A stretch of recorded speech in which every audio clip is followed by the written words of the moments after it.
Assalamualaikum guys, saya Eddie dari Raibau tu. Salam. Belakang saya ni dan ini owner dia. So, siapa nama bang? Saya nak berkenalan dulu. Jamil bin Saleh. Oh, Abang Jamil bin Abang Saleh. Jamil. Abang Jamil daripada mana bang? Dari Kota Tinggi. Johor Bahru bang? Ya, saya. Betul ke bang? Ni KL ni bang. Itulah. Sanggup datang bang Jauh tu. Abang bawa Mercedes W212 bang Ya, betul. Okey bang. Pada mulanya macam mana masalah Exobo abang ni?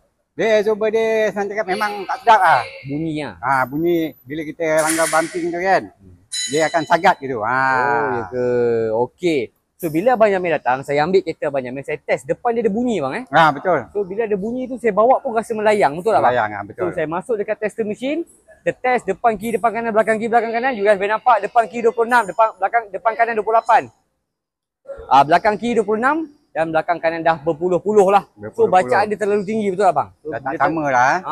Jadi bila bacaan terlalu tinggi, absorbernya dia lembut. Betul. Jadi kita buka absorber, you guys boleh tengok, komen kami tekan, memang lembut tau. Depan dan belakang memang lembut bang. Beza Terutama yang depan memang lembut.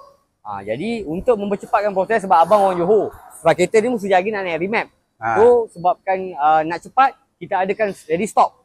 Itu proses dia sekejap, dalam 2-3 jam settle, betul tak bang? Ya, betul. Jadi sebelum kami pasang, kami tekan dulu. Kami tekan, memang you guys boleh nampak kat sini format kami tekan, memang keras, memang sedap. Tetapi saya tanya abang, comfort hilang abang? Okey. Nampak, comfort pun tak hilang tau. Jadi lepas tu kita pasang. Bila dah pasang, saya bawa Abang Jamil test tadi. Okey. Abang Jamil sekarang cerita macam mana rasa? Memang berbaloi. Berbaloi bang. Puas hati lah. Puas hati. Okey. So bila Abang Jamil kata sedap, saya masuk tester machine semula. Kita tengok bacaan dia. Depan kiri 14, depan kanan 14, belakang kiri 19, belakang kanan 18. Bacaan semuanya di bawah 20. Barulah padu bang Padu.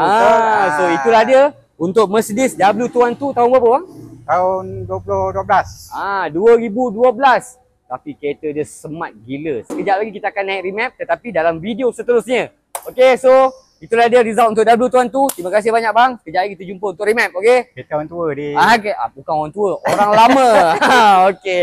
So insyaAllah jumpa lagi dalam video seterusnya. Okey, Abang Jamil, Raibau Auto. Wreck the corner. Bye-bye.